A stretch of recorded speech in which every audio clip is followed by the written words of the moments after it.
नमस्कार, heart attack Bharat देख रहे हैं आप। मैं हूं दिवाकर विक्रम सिंह।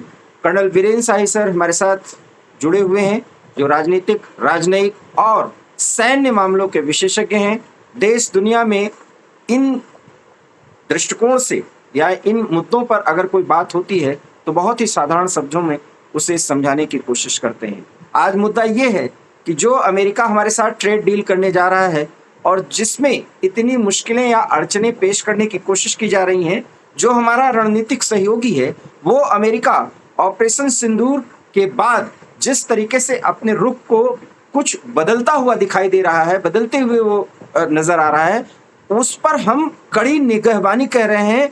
ये इसलिए मैं बता रहा हूं क्योंकि अमेरिका और ब्रिटेन ने कुछ ऐसा किया है हमारे साथ जिसके कारण उनकी कलई खुलने लगी है, क्योंकि वो हमारी जासूसी कर रहे हैं। और जासूसी इसलिए क्योंकि हम सैन्य मामलों में भी आत्मनिर्भर हो रहे हैं, सैन्य उत्पादों में भी हम आत्मनिर्भर हो रहे हैं। और हमारी तकनीक ऑपरेशन सिंदूर के दौरान इस कदर प्रभावी हुई है कि चीन तो मुश्किल और परेशानी में है ही है, अमेरिका और यूरोपीय देश जो अपने आप को सैन्य मामलों का आका मानते हैं, वो भी परेशान नजर आ रहे हैं। F-35 को लेकर के क्या कुछ नई जानकारी है, ये कर्नल सर बताएंगे।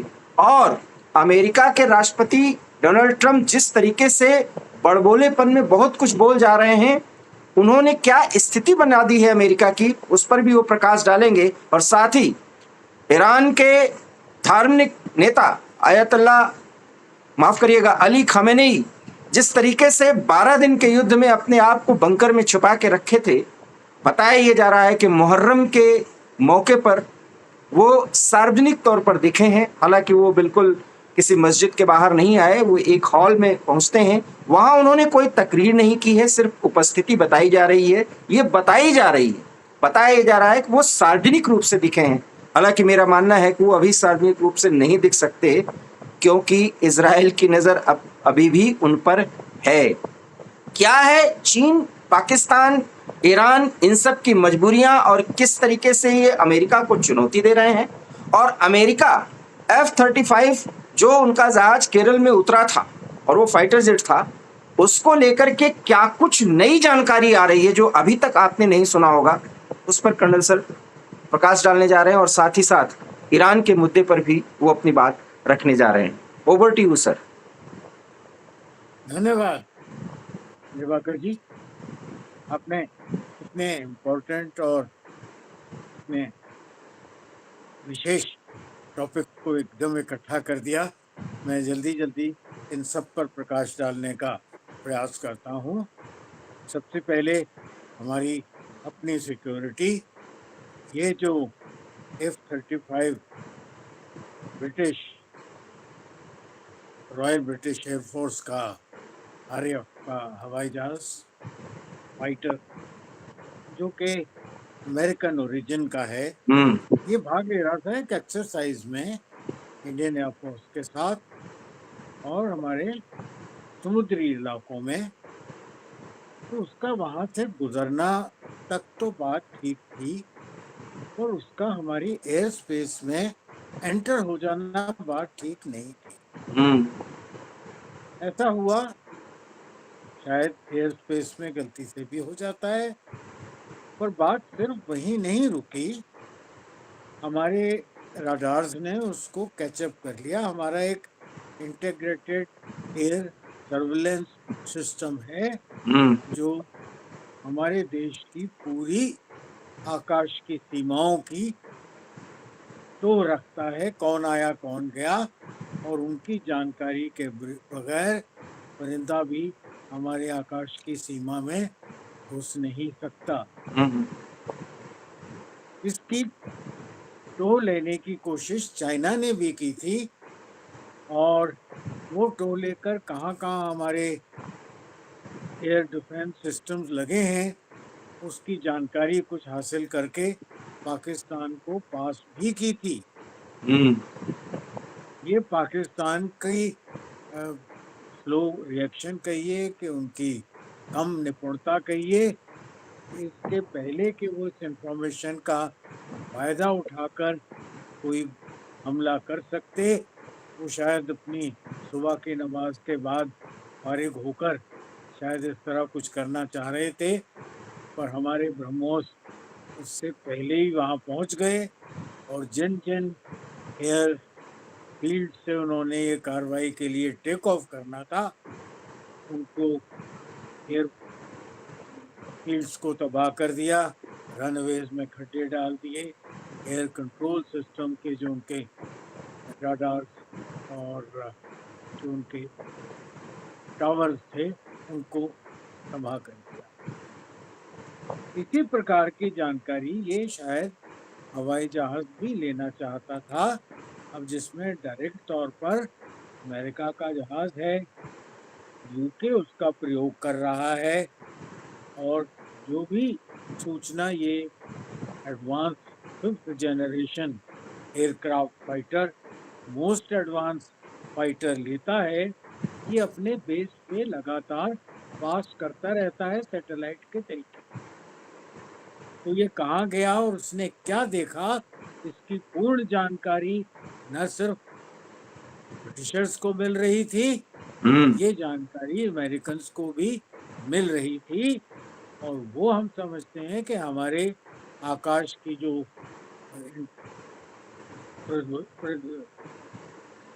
हमारा जो प्रभुत्व है उस पर, उसके ऊपर एक अटैक की तरह से था। उनको कोई अधिकार नहीं था हमारे आकाश की सीमा में आकर और इस चीज की जांच करने का कि हमारा कौन से वेपन सिस्टम्स क्या है। साथ ही में वो शायद हमारी निपुणता देखना चाहते थे कि हमारा जो इंटीग्रेटेड एयर सर्वेलेंस सिस्टम है, क्या ये उनके हाईएस्ट टेक्निकल स्टेल्थ एयरक्राफ्ट को पकड़ पाएगा, क्योंकि अभी तक इस हवाई जहाज की बड़ी मशहूरी ये थी कि इसको दुनिया का कोई रडार पकड़ नहीं सकता, जो कि फौरन हमारे सिस्टम में पकड़ा गया। हमने उनको सिग्नल्स भेजे कि आप हमारी सीमा में दाखिल हो गए हैं। जब दोबारा सिग्नल गया तो उन्होंने तुरंत एक बहाना बनाया कि हमारे पास फ्यूल कम है और कुछ टेक्निकल प्रॉब्लम्स की वजह से हम यहाँ आ गए, लैंड करना चाहते हैं। इन गुड फेथ वो परमिशन दे दी गई, उन्होंने लैंड कर लिया, और जब लैंड किया तो शायद हमारे कुछ सिस्टम्स एआई के तौर पर काम कर रहे थे, उन्होंने इस एयरक्राफ्ट को लॉक कर दिया। अब ये लॉक हमने किया या हमारे एआई ने किया, या शायद एयरक्राफ्ट का इनबिल्ट ऐसा होगा कि अनशेड्यूल जगह कहीं आपको मजबूरन उतरना पड़ जाए तो लॉक हो जाओ। इस बात की जानकारी पूरी इन्वेस्टिगेशन के बाद ही होगी। ऐसा भी हो सकता है कि अनजान जगह पर लैंड होने पर उसके सिस्टम लॉक हो जाते हों, ताकि जहां लैंड हुए वो लोग उस एयरक्राफ्ट की रिवर्स इंजीनियरिंग करके जानकारी ना निकाल सकें। और यह भी हो सकता है कि हमारा एआई इतना निपुण रहा हो। पर बात वहां तक समाप्त नहीं होती। अब तक उसकी एयरक्राफ्ट की जो प्रोग्रामिंग देखी गई है उसमें ये शामिल था कि उसने हमारे डिफेंस सिस्टम को और हमारे रडार्स की जानकारी प्राप्त कर ली थी, जो उस हवाई जहाज में न सिर्फ उसने पास की है, रिकॉर्डेड भी है। जी, बहुत महत्वपूर्ण जानकारी है सर ये। जी, तो वो हमारे नेशनल इंटरेस्ट के विरोध में है। अब देखते हैं आने वाले समय में जब ये इंफॉर्मेशन कंफर्म हो जाती है तो हमारा देश उसके ऊपर किस तरह रिएक्ट करता है, अमेरिका से, ब्रिटेन से, इन दोनों देशों से और इंटरनेशनल प्लेटफॉर्म्स पर कि इस तरह की स्पाइंग किसी भी देश को किसी दूसरे देश पर करना करेक्ट बात नहीं है, क्योंकि युद्ध की हालत में युद्ध किसी भी और देश से हो, तीसरे देश से, उसको ये जानकारी बेची जा सकती है जो हमारे लिए बहुत हानिकारक हो सकता है। सर इसमें एक दो बातें हैं, जैसे ये जो उड़ान पर था फाइटर जेट, पहली बात तो ये टोही विमान तो था नहीं, ये तो अटैकिंग विमान है, अटैक करने के लिए, मतलब बम वर्षक विमान कहा जा सकता है साधारण शब्दों में कहें। और फिर ये केरल में उतारा गया, तो ये उड़ान कहाँ से भरा था? अच्छा, अमेरिकन मेड है लेकिन ब्रिटिश रॉयल एयरफोर्स का पार्ट था। तो क्या ये दोनों मिलकर के स्पाइंग कर रहे थे और भारत के एयर डिफेंस सिस्टम को पकड़ने, उसको कैच करने की कोशिश कर रहे थे? ये काम तो ये सैटेलाइट से भी कर सकते थे। नहीं, कुछ चीजें सैटेलाइट पर इतनी निपुणता से नहीं हो पाती, क्योंकि उसकी रेंज में हमारे राडार्स के सिग्नल्स नहीं पहुंचेंगे। क्या हम उस हवाई जहाज को हमारा सिस्टम पकड़ पाया या नहीं पकड़ पाया? और पकड़ पाया तो हमारा कौन सा राडार सिस्टम था जो उसको पकड़ पाया? और जो भी राडार सिस्टम था, किस फ्रीक्वेंसी पर और कितनी देर में पकड़ पाया? और उनके हमारी सीमा में एंटर होने के कितनी देर बाद पकड़ पाया? क्या उतनी देर में वो बॉम्बिंग कर सकते थे? पर तथ्य ये है कि हमने उसको अपनी सीमा में एंटर होने से पहले ही पकड़कर ट्रैक करना शुरू कर दिया था, क्योंकि वो हमारी सीमा के बहुत निकट आ गया था। इससे तो अमेरिका के खास करके पेंटागन के जितने भी रणनीतिकार हैं वो बहुत नाराज भी हैं सर। और उनकी नाराज तो नाराजगी ये होंगे, भी हर बताई काम जा से रही है, होगा। इसलिए जी मैं पूरी कर लूं अपनी बात। उनकी नाराजगी इसलिए भी बढ़ गई है क्योंकि ऐसा बताया जा रहा है कि इंडियन और रशियन मिलिट्री इंजीनियर्स जो है, विशेषज्ञ, इसके पार्ट्स पर रिसर्च कर रहे हैं और उसको लॉक को खोलने की कोशिश कर रहे अब वो हैं। कंफर्म तो नहीं है, पर ऐसा संभावना तो हो सकती है। अच्छा। पर ये क्या कम है कि उनका टॉप फाइटर, मोस्ट एडवांस्ड, और जिसको उन्होंने शो विंडो में सेल के लिए रखा हुआ है, हमें भी बेचना चाहते थे। हम्म। रॉयल एयरफोर्स ब्रिटिश को भी बेचा हुआ है, नाटो के और 5 देशों को बेचा हुआ है, और उसकी खूब बिक्री कर कर प्रॉफिट्स बनाना चाहते हैं। उसकी हद हो गई। हमारे रडार सिस्टम ने उसको देश में एंटर होने से न सिर्फ पकड़ लिया, शायद उसका मुंह भी बंद कर दिया, जो खुद के बाद कुछ दिनों में शायद सर, सामने आ आपको गई। लगता है कि ये F-35 को हम खरीदेंगे या रशियन इसके फाइटर जेट्स को ज्यादा तरजीह देंगे? इसके इसके बाद तो बिल्कुल संभावना नहीं लगती। और मैं सही समझता कि कोई भी बड़ी एयरफोर्स इसके बाद खरीदना चाहेगी, और ये अमेरिका को नाराज करने का एक बहुत बड़ा इशू बन जाएगा। हम्म। तो अब तो डैडी और ज्यादा नाराज होंगे। खैर, डैडी तो ईरान पर भी नाराज ही हैं और बहुत कोशिश किया उन्होंने कि खमेनी साहब संभल जाएं। खमेनी साहब की सार्वजनिक होने की बात की जा रही है सर। हमने चूंकि एंकर में ओपन किया था, इनकी भी थोड़ी सी बात कर ली जाए। जी, आज मुहर्रम का जुलूस निकला हमारे जम्मू में भी, जी। और शिया मोहम्मडन्स के लिए एक ये बड़ा भारी त्योहार होता है। हालांकि इसको एक वो फैट डे की तरह मनाते हैं। जी। हुसैन साहब की उस दिन उनके हिसाब से शहादत हुई थी, और वो छाती पीट कर कहते हैं, हाय हुसैन, हम न थे। पर खुमैनी साहब अपीयर हुए, उन्होंने शायद कोई वक्तव्य तो नहीं दिया, नहीं दिया। तो प्रेयर्स ऑफर किए और उतना ही नजर आए। और पब्लिक प्लेस में नहीं, एक बंद हॉल का रिकॉर्डिंग है। अब वो बंद हॉल में कहाँ है क्या है, कुछ खुलकर नहीं कहा जा सकता, पर बिल्कुल। कम से कम जीते जागते नजर आए। इसके साथ ही मैं लगी हुई कुछ बातें करना चाह रहा हूँ, और वो ये है कि ईरान ने 40 F-10 चाइना से खरीदे हैं। शायद पहली 20 की खेत उनके पास पहुंच गई है। इसके साथ मैं ये भी बताना चाहता हूँ कि खुमैनी साहब ने कहा कि हम इराक को पूरी तरह तबाह करेंगे अगले फेज में युद्ध के। इसराइल को। उन्होंने ये भी कहा कि हमारा एटॉमिक प्रोग्राम रुका नहीं है, हम्म। और अब हम इसको हासिल कर कर ही मानेंगे। हम्म। उन्होंने ये ऐसा भी कहा कि जो IAEA के ऑब्जर्वर्स हैं यूनाइटेड नेशंस के, उनको देश छोड़ देने का आदेश दिया। तो उन्होंने तो जो कहा है, इसका मतलब है कि इजराइल उनको समय समय पर दहलाता रहेगा, उनको मतलब तेहरान को, और ये तो संघर्ष है, क्योंकि इजराइल ये मानता है कि अगर वो बम बनाएंगे तो हमारे पे ही प्रयोग करेंगे। इजराइल को अपने अस्तित्व की लड़ाई लड़नी है, इसलिए इजराइल तो ये करेगा, और अमेरिका की मजबूरी है कि अमेरिका उसका साथ देगा। khomeini ने ऐसा भी इशारा दिया कि जो क्रूज मिसाइल्स जो उन्होंने यूज किए थे इजराइल के अगेंस्ट, वो कहते हैं हमारे पास बहुत हैं हम्म और अभी तक हमने केवल 25% का प्रयोग किया है। हम्म तो हम उनका प्रयोग फिर शुरू करेंगे और वो एक ऐसा भी क्रूज मिसाइल बना रहे हैं जो उनके हिसाब से एटॉमिक बॉम्ब से डबल शक्ति वाला होगा। तो ये स्थितियां तो बताती हैं सर कि 1-2 महीने के अंदर जो ये युद्ध हर क्षेत्र में, और जो विश्व युद्ध की शक्ल ले रहा है, जो कि आप मानते हैं कि अब शायद ना हो, जो वर्ष पर खड़ा है पूरा पूरा संसार, ऐसा लगता है कि फिर वो रिपीट होगा।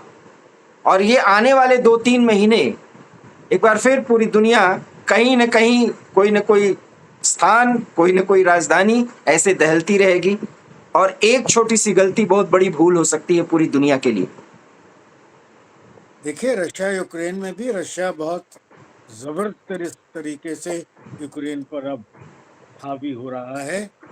हालांकि प्रेसिडेंट ट्रंप ने ये भी कहा कि वो disappointed with the way Putin is behaving. अब वो डिसअपॉइंटमेंट तो होगी, कहाँ वो संधि कराने में और सीज फायर कराने में घोषणा कर बैठे थे, और कहाँ ये युद्ध और ज्यादा भड़क गया। इसी तरह इजराइल और ईरान की वो संधि कराना जी। और सीज फायर कराने के चक्कर में थे, ये भी युद्ध और ज्यादा भड़कता नजर आ रहा है। मैं एज अ भारतवासी और एशिया का रहने वाला और भारत का रहने वाला ये सोचता हूँ कि ये युद्ध की आग जैसी इन देशों में भड़क रही है, इसकी चिंगारियां, इसका सेक हमारे देश तक न पहुंचे तो अच्छा है, और अगर पहुंच जाएगा तो हमारा ऑप सिंदूर भी अभी कॉल ऑफ तो नहीं हुआ है। हमारे पड़ोसी शायद इस बात से कुछ सबक लेंगे। बिल्कुल। यही और ये F10 जो अब ईरान जा रहे हैं, यही F10 पाकिस्तान ने भी प्रयोग करने की सोची थी। बहुत से तो वो एयरपोर्ट से उड़े बगैर ही तबाह हो गए। आपकी बातों से लग रहा है सर कि डैडी बहुत कुछ कंट्रोल करना चाह रहे हैं, अभी तक वो चाहते रहे हैं। नोबेल पुरस्कार उनको मिलना नहीं है, किसी देश के बीच संधि वो करा नहीं पा रहे हैं, यहाँ तक कि इसराइल और हमास के बीच भी जो संघर्ष विराम उन्होंने 60 दिन का करवाया है, वो भी टूटने ही वाला है। हालांकि उस अकॉर्ड पर साइन करने की बात भी हो रही है, जिसमें अरब देश के कई अरब देश उसमें शामिल हो सकते हैं। और भारत और पाकिस्तान के बीच जो पॉज है ऑपरेशन सिंदूर का, उस पॉज में भी ट्रंप अपनी ही भूमिका बराबर बताते रहे हैं। हालांकि उनको अब कोई गंभीरता से शायद ही ले, क्योंकि हर जगह वो एक हंसी ठिठोली वाली बात करते हैं, कभी वो धमकाने वाले अंदाज में बात करते हैं, और कभी शांत हो जाते हैं, कभी मुस्कुराते हैं, कभी वो पुचकारते हैं, कभी नाराज करते हैं। डिप्लोमेसी का उनका ये तरीका, उनका एक नायाब तरीका है, लेकिन उसमें कितना सफल हो रहे हैं वो तो इसी से पता चलता है, क्योंकि एलन मस्क एक नई पार्टी बनाने जा रहे हैं, ये भी मैं आपको सूचना दे दूं। हालांकि वहां पर 2 पार्टी सिस्टम है। एलन मस्क की क्या भूमिका हो सकती है वो आने वाला समय बताएगा, इस पर हम और चर्चा करेंगे। लेकिन इतना जरूर है कि F-35 के जरिए अगर ब्रिटिश एयरफोर्स और अमेरिका के फोर्स कुछ करना चाह रही थी, स्पाइंग करना चाह रहे थे, तो उन्होंने देख लिया कि हमारा एयर डिफेंस सिस्टम और हमारे एआई का क्या कमाल है कि F-35 लॉक हुआ, उसके बाद वो खुला नहीं। और खबर यह है कि अब उसकी पूरी की पूरी जांच पड़ताल इंडिया और रसिया के इंजीनियर्स कर रहे हैं। इसलिए डैडी अर्थात डोनाल्ड ट्रंप बहुत नाराज हैं। आपको कोई सवाल हो तो जरूर कर्नल सर से पूछिए। प्रतिदिन वो हमारे साथ जुड़ते हैं एक महत्वपूर्ण मुद्दे के साथ। लेकिन ये वीडियो अगर आपको अच्छा लगा हो तो प्लीज से लाइक कीजिए, शेयर कीजिए, हमारे चैनल हार्ट अटैक भारत को सब्सक्राइब कीजिए। बहुत बहुत धन्यवाद। नमस्कार। एक बार मैं सैल्यूट करना चाहूंगा हमारे सर्वेलेंस सिस्टम को, जिन्होंने F-35 जैसे टोही जहाज को, जो कि नाम से स्टेल्थ क्राफ्ट कहलाता है, जी जी जी। उसको सीमा में घुसने से पहले ही पकड़ लिया, ट्रैक किया और तब तक ट्रैक किया जब तक वो हमारी जमीन पर आकर बैठ नहीं गया और 22 दिन हो गए वहां से उठ नहीं सका। जय हिंद की सेना।